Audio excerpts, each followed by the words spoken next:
Every day you're alive is another day that you've won, because it's giving you another chance to go again. And every day you've got up and tried again, you've won. You've won the day. So rather than maybe looking at the end results and the goals or what's gone wrong, whatever, just go again because you've won.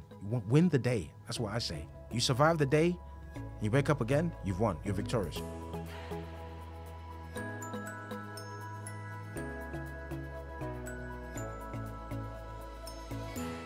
What's going on, people? Welcome to 1000 Voices, where we are on a mission to interview 1000 inspirational Black Britons. Now, today, we've got another very, very special guest in the studio. We've got Mr. Noah Laguda. How are you today, my brother? I'm doing really well.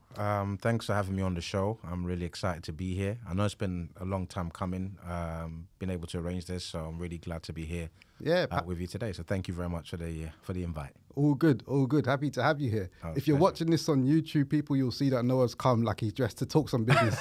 He's dressed to impress, literally. If you're listening, you're not going to see, but tuning on YouTube, you'll see. We've got Mr. Motivation, Mr. Successful, Mr. If there isn't a way, I'm going to make a way. Like, he's here right now. So for people who don't know who you are, could you give us a brief introduction to who you are and what you do? Yeah, of course. So my name is Noah Laguda, and I am a CEO of two companies. One of them is the Noahsure Group, and the second one is Noahsure Real Estate. And before that, my background was more just in sales and management sales roles. And I took on the challenge of sort of self-employed entrepreneurship about 5 years ago.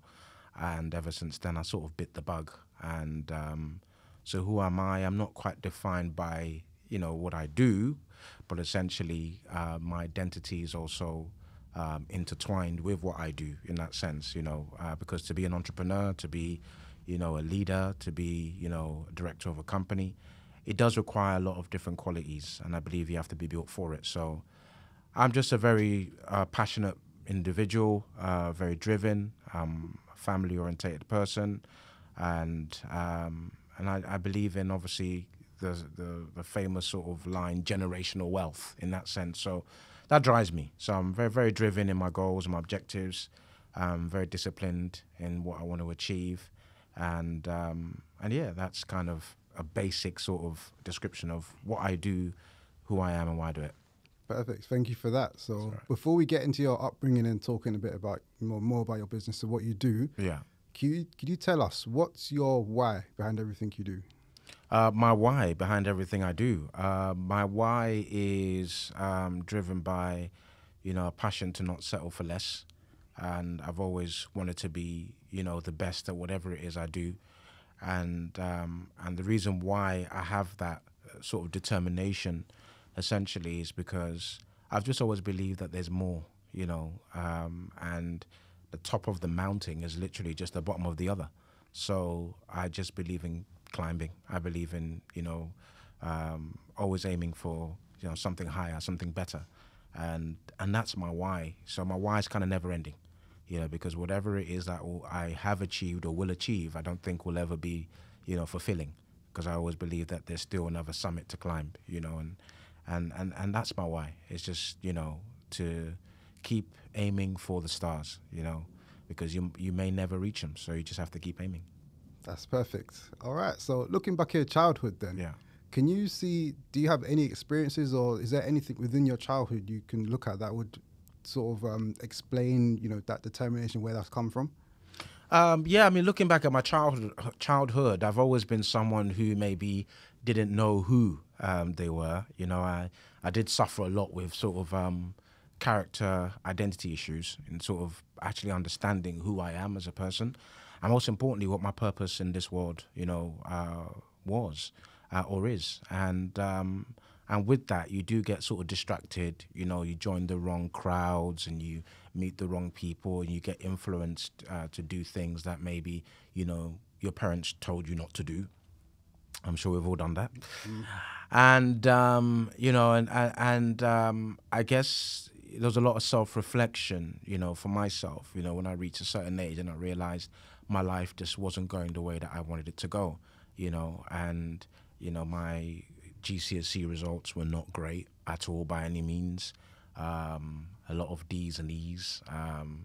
In college, I wasn't great either, in that sense. And I just didn't really know what it is I wanted to do and who it is I wanted to be. And I believe that was because there was no sort of identification about who I was from a very early stage. And I'm saying this to say that because, you look into society and you see a lot of people, talking about the youth and things of this nature, lost generation, et cetera, but who's actually helping them or guiding them to really identify, their purpose, to really understand their character and their purpose in this world and what they're good at, and what they could actually do to make an impact for their current generation. And when you get lost in your character and not know who you are, you then get influenced by other things that may seem exciting, or because you just have no purpose, so you're easily influenced.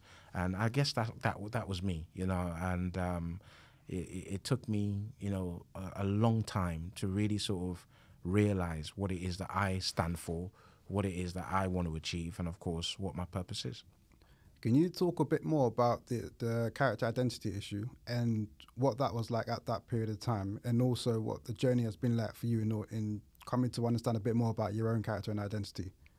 Yeah, indeed. I mean, for me, obviously, and it's very relevant that, of course, the show is called, 1,000 Black Voices, so I'm really obviously privileged as a black man to be able to obviously come after such a long journey and be able to now, kind of discuss my own revelations about things of that nature.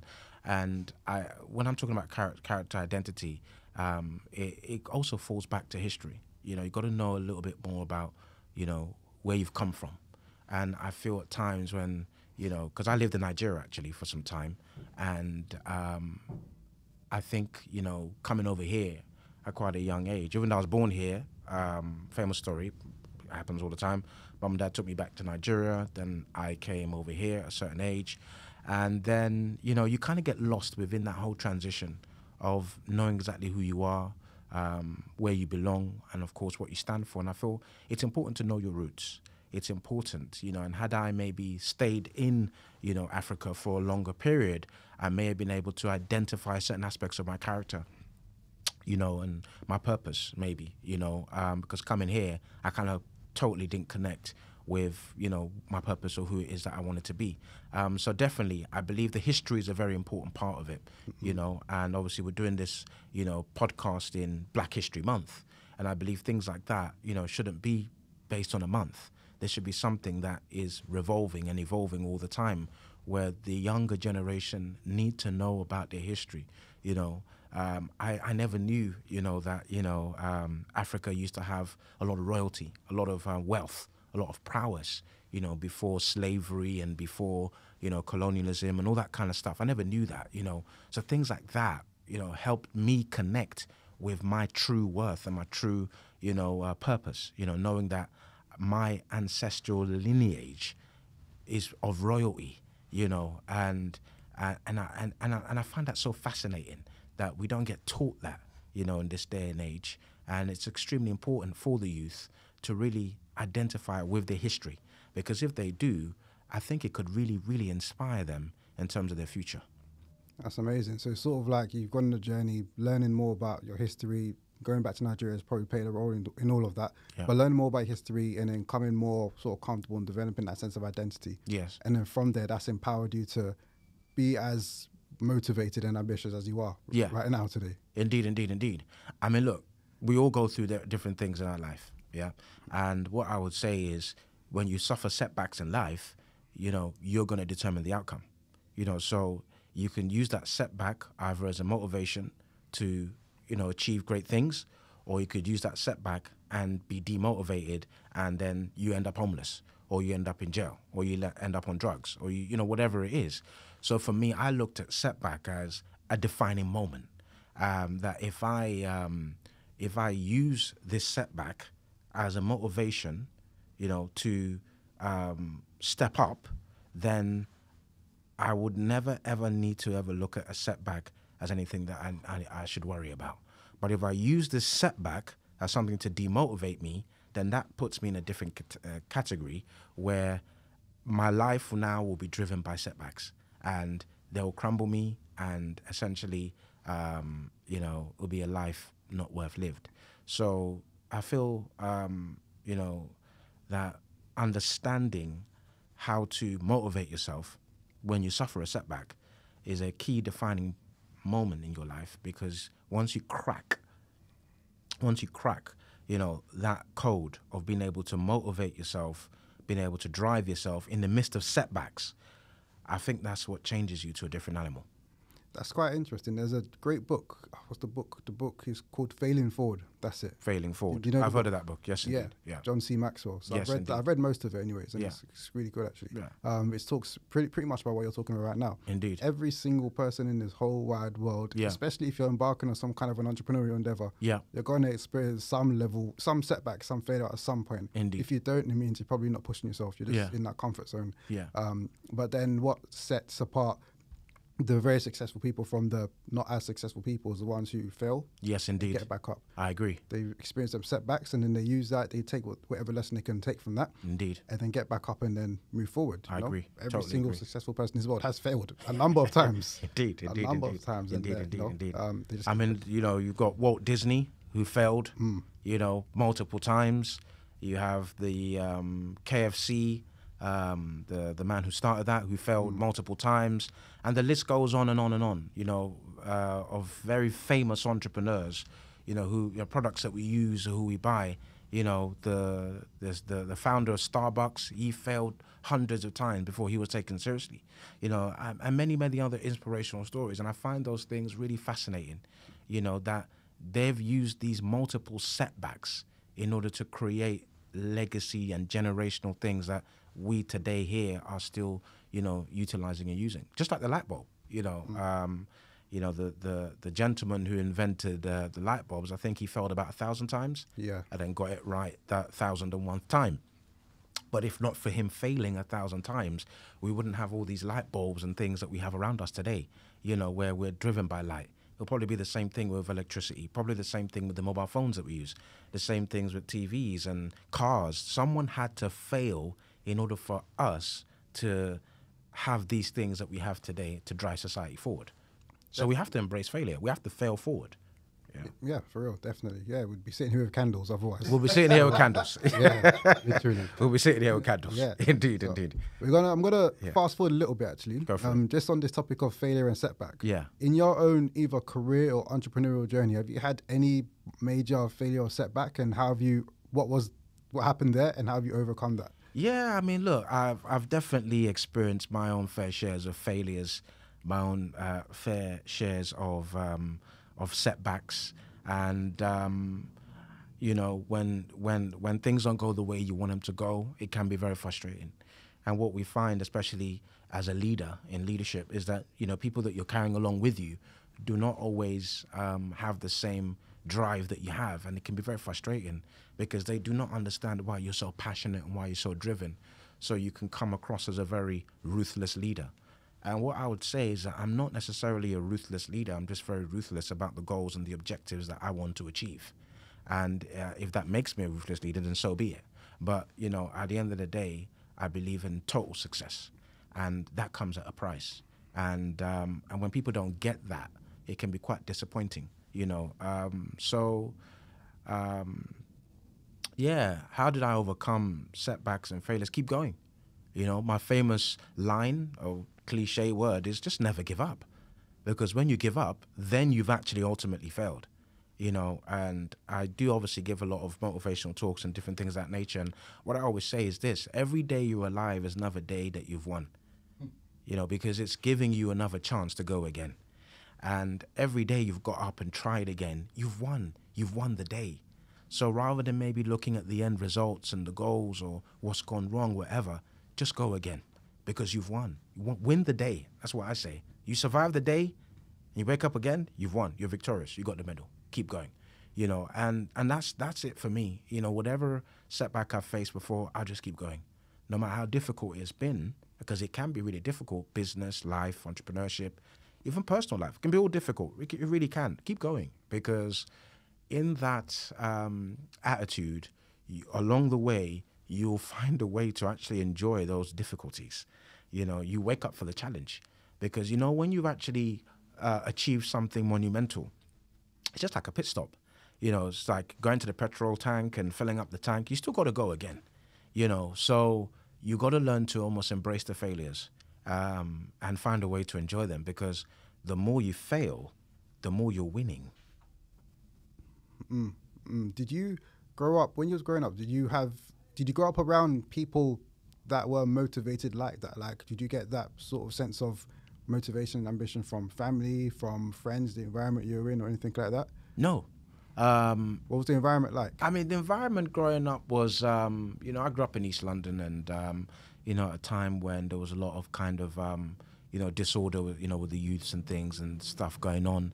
And you get caught up in some of that as well, and you find around you that there isn't really much inspiration and or motivation or mentors, to actually help you at a young age to, to actually see that there's more to this, But I've always been inspired by my dad, and, he's a medical doctor, and he went to Russia to study medicine for 7 years, learnt the language, all that kind of stuff. And he's a very successful doctor. And that was always inspirational to me, that you left what you knew to go where you didn't know, to achieve what you wanted to achieve, and you did it. My mom has also been, very inspirational to me. She also left where she was in Zimbabwe to come to the UK to study nursing and stuff like that. And she was able to achieve it, and do extremely well in also the healthcare sector. Then she also moved into politics and, received an MBE from the Queen and all that kind of stuff. So my parents definitely were people that I learned to inspire by what they achieved. But when I was young, I didn't quite take it in, because they did work quite a lot of hours. They did do a lot of things, and it was difficult for me to actually understand what they were doing it for. And they were doing it for me. They were doing it for us, for my siblings. So I should have seen that as an inspirational thing, but I just maybe didn't have the mindset, as it were, in those early formative years to be able to understand how actually inspirational that my parents were. All right, let's move on a bit. So let's talk on first of all, your corporate career. Yeah. So I had a little bit of a look like on your LinkedIn and whatnot, before we linked up here today. Yeah. And it looks like you were quite successful quite quickly. It looked like you got quite a few promotions, quite very early on. Yes, indeed. What would you attribute that to? Desire and hunger. I remember when I first started my first telesales role back in 2010. And I knew nothing about sales, absolutely nothing about telesales, about, cold calling and all that kind of stuff. I knew absolutely nothing. But, I was determined, because at that time I was actually job seeking. I was, used to line up at the job center for the weekly or a monthly allowance.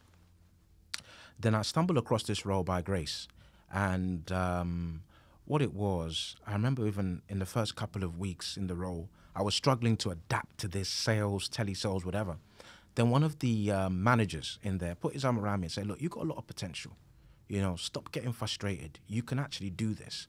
And I made him realize that the frustration I was feeling was because now that I started work, the job center is saying they're not going to give me benefits.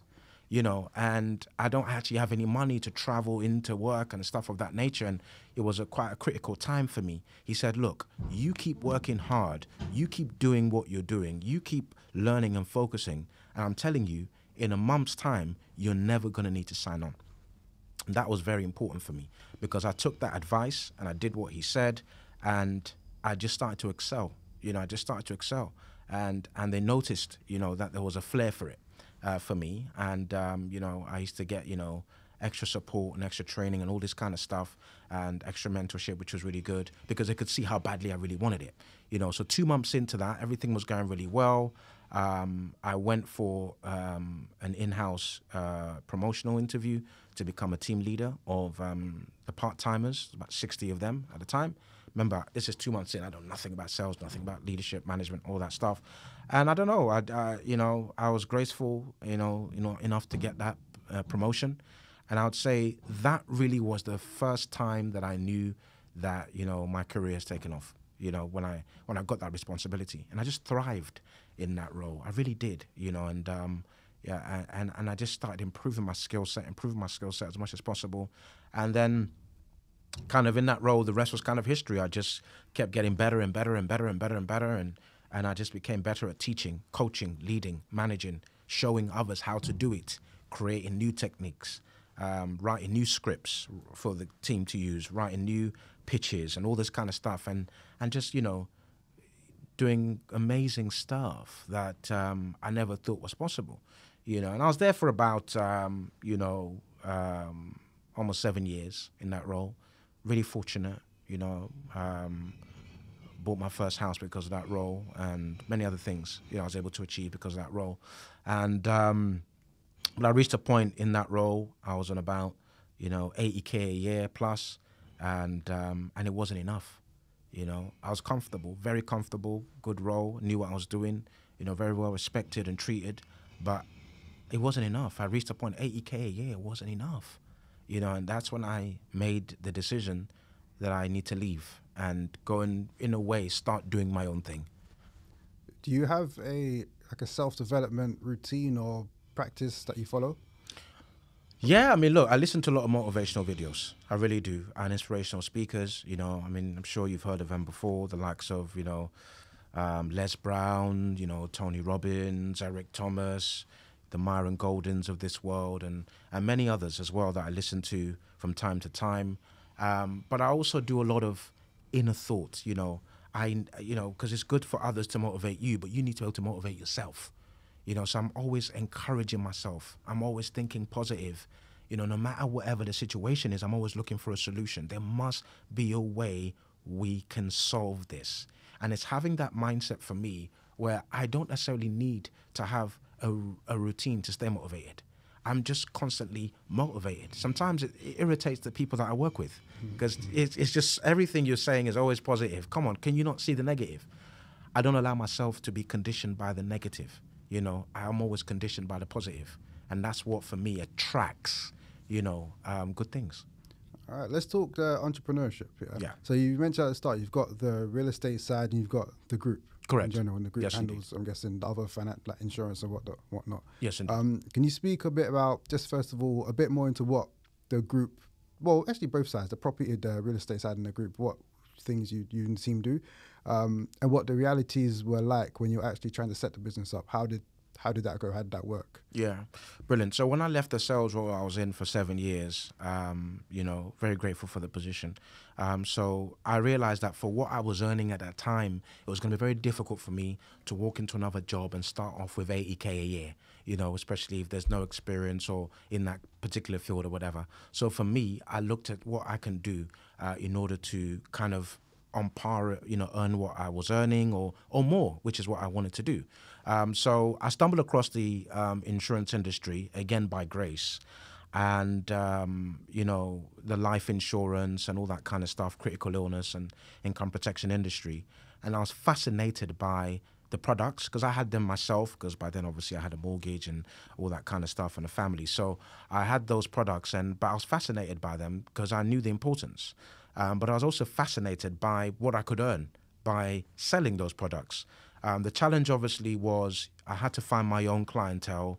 I was self-employed, so no structure, no essential office you have to report to, all that kind of stuff. You're literally on your own.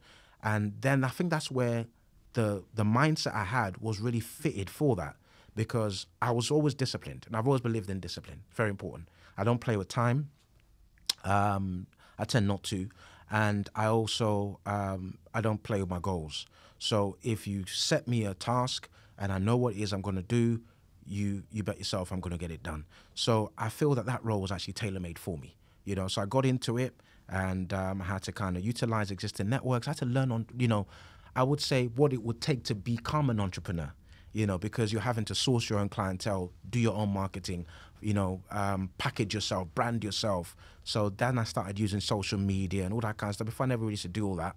So I had to learn how to get myself out there. So I really see that particular role because it was more of a intrapreneur role than an entrepreneur, in the sense that I was involved within a company just on a self-employed basis. And what I found within that role is that, you know, I was able to actually teach a lot of people, you know, like yourself, the importance of having insurance, you know. And a lot of our people, you know, we're talking obviously here, 1,000 Black Voices, a lot of our our people, in terms of African or Caribbean descent, are not familiar with things like life insurance, critical illness, income protection. So I find myself as being somewhat, not really a salesman, but more of an educator, because, people of other races have been using insurance as a generational wealth vehicle for thousands of years. Well, yeah, they have, in fact. And so this was my challenge. And I really rose to it because I was able to, eloquently communicate the importance of having these products to a mass amount of people. And what took it to the next level for me in terms of within that infrastructure, being able to rise from, a team leader to a manager to a senior manager to eventually a regional director, was being able to not only recruit a lot of people to join the bandwagon, to come in on board and let's spread the message to the masses. But then I was able to also use some of this leadership skills that I'd learned in the previous role and apply them to this, leadership sales, motivational confidence, of course, we'd have a group chat and all that kind of stuff, being able to drop motivational videos in there. And I was also fortunate to have a very good mentor, who had done really well in that industry that was able to kind of take me along. But I understood I had to follow, his instructions. I had to follow his guide. And of course, my goal was to emulate him and to, of course, achieve the things that he had achieved. And I was fortunate to be able to do that in just 2 years within that industry. All right, let's talk leadership. So you worked as, you managed different teams in your previous role before working before starting your own business. And now you've started your own business. You've got a team you work with now. Yeah. You've got someone in the studio right now, in fact. Yeah. So let's talk actually. What's your leadership style? My leadership style. Yeah. My leadership style is very straightforward, because you know what you're going to get with me. If I'm leading you and this is our objective, I'm going to pull you all the way through. And the thing about it is, I'm not someone that's going to push you. I'm going to pull you. And what I found is a lot of people don't like being pulled. They prefer to be pushed, because maybe it's easier to be pushed than it actually is to be pulled. So I'm going to pull you into the direction of where it is that we are going, because by pushing you, I don't feel that you actually understand what it is that we're doing or what we're trying to do. So as a leader, I'm pulling you along with me. And as I'm a leader that sets by example. If I'm going to tell you to do something, it's because I can do it, or I've done it, So I'm never going to set a bar very high that I can't achieve, So, and I guess also that can scare a lot of people. Noah can do it, but I can't. But I'm only saying you can do it because I believe in you. And I want to stretch you as a leader. I want to push you to a limit that you've never, ever been pushed to before as a leader. And that can come across at times as being, aggressive motivation. That can come across as being super assertive. But if I'm going to get you to break records, if I'm going to get you to achieve things that have never been done in particular industries, it's going to require a positive resistance, against the things that may stop you from actually achieving those things. So my leadership style is, extremely brutal when it comes to hitting targets, extremely brutal when it comes to hitting objectives, extremely brutal when it comes to doing the things that we said that we're going to do long after when we said it.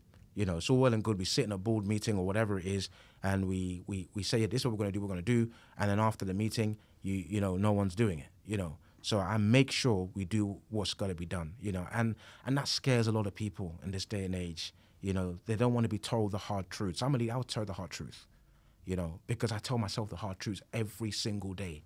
Because if I don't, then I'm not really a leader. Or what version of a leader am I? And if I'm going to be a leader that essentially changes things, that requires for me to be able to maybe change the people some way that I'm leading. It sounds like it's a very sort of disciplined leader, in a sense where you motivate, you pull people along, but at the same time you're disciplined when it comes to targets and expectation 100%. as well of people.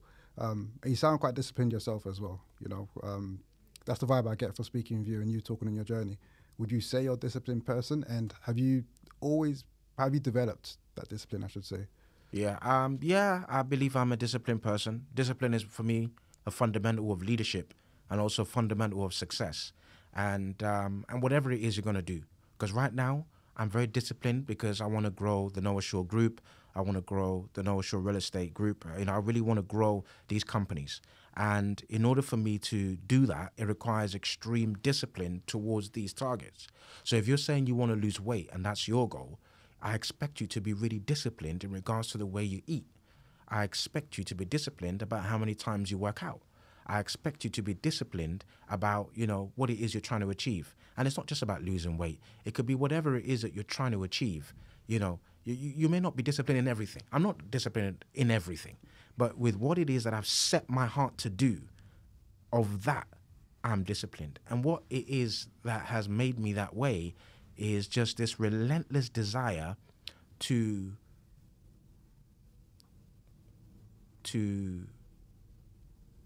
never ever, go back to where I was before, where I'm on job seekers allowance, or, I don't have money to travel, or things of that nature.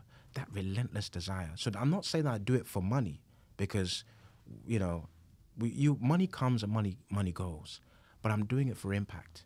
I'm doing it for generational wealth. I'm doing it so that my children and their children and their children never ever have to go through life, on job seekers allowance, on benefits, on all this kind of stuff. So that relentless desire that I have is what's made me disciplined in regards to entrepreneurship. So whatever it is that you're trying to achieve, your discipline should be in relation to how badly you want that thing. Because if you just want to lose weight for losing weight's sake, then you're not going to be that disciplined. But guess what? If it's a health reason, you will see someone actually now take that weight loss even more seriously, because there's something now attached to it that's deeper than themselves. Yeah. All right. What have you learned about running a business that you didn't know about beforehand from reading books or from talking to other people? Yeah, brilliant. Being self-employed, I feel, is a great thing for anybody who wants to run a business. Even things like network marketing, even though I'm not really an advocate of those things anymore, but they were a good way for me to learn what it takes, before setting up a limited company and going through all of those things. I feel they're a good way to dip your toe in to see if it's really for you. Because I did a lot of those things. And of course, when I got into insurance, it really kind of showed me that, I know how to lead, but now I need to become an entrepreneur. And that's when I founded, of course, the Noahsure Group. And what we do at Noahsure, we specialize in many different things. Of course, we've got the real estate division, but we also do have a division that focuses on recruitment, a division that focuses still on insurance, a division that focuses on helping people also get finance for different projects and things of that nature, business loans, that kind of stuff. We also do focus on luxury assets and providing those services. And we also do focus on corporate training, so sales training, motivational workshops, leadership coaching, that sort of stuff. So the group kind of amalgamates all of those services. And for me, what it took to become an entrepreneur is I got to have ideas. You cannot be an entrepreneur if you don't have ideas to drive things forward. There's nothing worse than a stagnant leader. So I'm someone that's always believed in, in ideas. I brainstorm, on a daily basis, ideas, always thinking of how we can make it better, how we can improve, and the good thing for us is focusing on ourselves now as a group.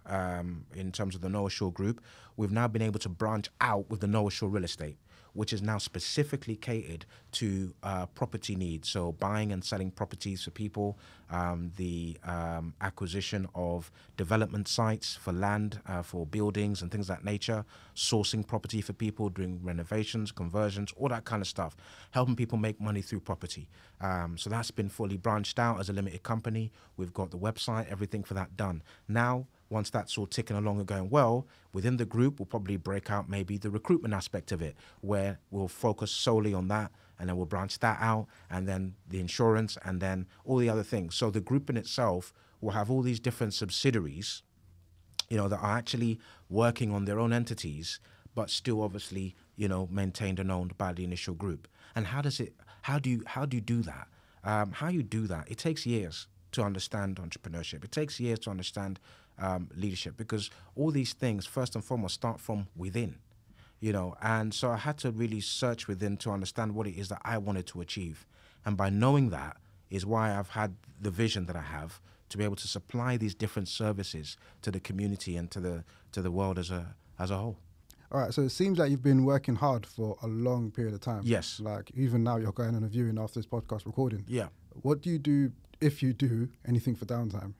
For downtime, yeah, I mean, look, I enjoy spending time with my family for downtime, and I also do, enjoy watching certain shows. So, for example, I'm really into real estate at the moment, as we're obviously really pushing that aspect of the company. So I like watching a lot of real estate shows. That I find those things very inspirational, and I also like, listening to motivational things and, just checking in, things like that. And my downtime is kind of spent sometimes just unwinding the mind. You unwind the mind to let it kind of wind itself back up so it gears back up to have more ideas and more things. And sometimes the downtime is needed just to kind of separate yourself away from the noise, because as a leader, you're going to get criticized, and I've had my fair share of criticism, people throwing a lot of things, about me, just because of my leadership style or what it is I'm trying to do. You're going to get it. You're going to get criticized. So for me, having the downtime just allows me to separate myself away from all that noise and just focus back within, recharge, and come again even stronger. But for me, I don't really see the downtime yet, because the downtime will come, but I believe that, my time isn't down yet. So I need to keep going and keep going and keep going and keep going and keep going. No matter how difficult it may seem, but that's what we have to do as entrepreneurs. You look at these billionaires, trillionaires, whatever, you want to emulate them. But that's going to require a lot of hard work, relentless. And the hard work doesn't have to be even physical, it's mental, because you're always going at it, going for it, And I said, it's this relentless desire to not quit, this relentless desire to not give up. And if you switch off, that could be your downfall, So as much as, I do enjoy the downtime, I stay switched on. Clients can call me at any time, whether it's weekends, whether it's late at night. I'm always available to help, always available to assist, because my time isn't down yet. And what's the goal with the Noahsure group? Well, the Noahsure group, our goal was to be, one of the biggest, companies in the world. We're looking at a global scale, and one step at a time. As I said, every kind of a summit or every mountain you climb is just the bottom of another. So essentially, we've got a lot of climbing to do. We've got a lot of ground to make up. But we know what we want to do. We know what we want to achieve. We know what we want to create. And I believe that that is, to be a company that really impacts society, providing great services to the people, but also providing great jobs and great, aspects of financial revenue that can also maybe also give back to, different causes and things of that nature. And I see us really being impactful. At the moment we sponsor a football team and under 15 team. And I find that really good, that we're able to, as a black owner, be involved in the community. And we're going to do a lot more of that stuff as we grow and as we rise and as we provide even more services to the community. All right, great. So what are you grateful for and why? What am I grateful for? I'm grateful to be alive. I'm grateful to be here right now having this conversation with you. I'm grateful for anybody who will hear this and be inspired by it. And I'm grateful to be in a position that I can dictate, my destiny, and I feel that's what the benefit of being an entrepreneur is, that you're gifted with the ability to be able to dictate your destiny in society. And I'm grateful for that. I'm grateful for the challenges because they've made me who I am today. I'm grateful for my family, grateful for my parents for giving birth to me. Without them having that moment, I wouldn't be here today.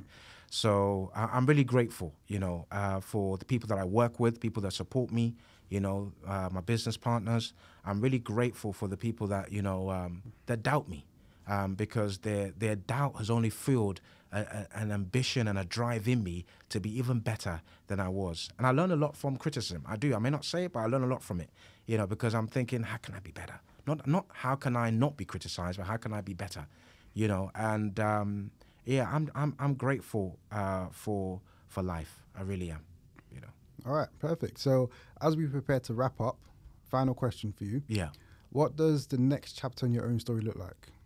The next chapter in my own story essentially is, I've always believed that my journey was almost similar to Noah in the Bible, where, he had this task to build an ark, and nobody believed in him, and they called him a madman, a lot of different things were said about him as he was building this great big ark in dry land. He heard a voice from God who told him that a flood was coming that was going to wipe out a whole generation, But Noah listened, and he kept building, and he kept going, even when there was no rain, even when I'm sure it was difficult doing it all on his own. Maybe only his family and close people supported him, but everybody else didn't, So I believe I'm in that building season.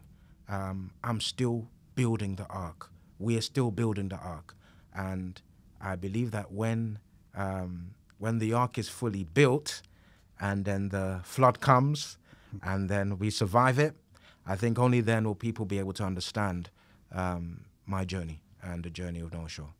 Perfect. All right, that's that. Thank you very much for coming to the podcast. You're very welcome. My pleasure. Thanks for having me on. A million gems, man.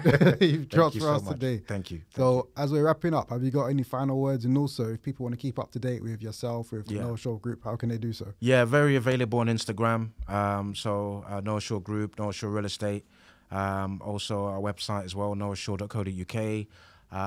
We've also got a YouTube page, Noahsure Group as well, and we're on LinkedIn as well, Noah Laguda. We also have the Noahsure Real Estate, Noahsure Group pages on LinkedIn as well. And yeah, give me a ring, man. My phone number is always available. I'm on everywhere. I'm one of those kind of people that's always available for a call, and always available to help, always available to mentor, always available to steward. Comes at a price. Nothing in life is free, but I'm always available, and the last things that I would say is, and I would say it again, is, no matter what you're going through, keep going.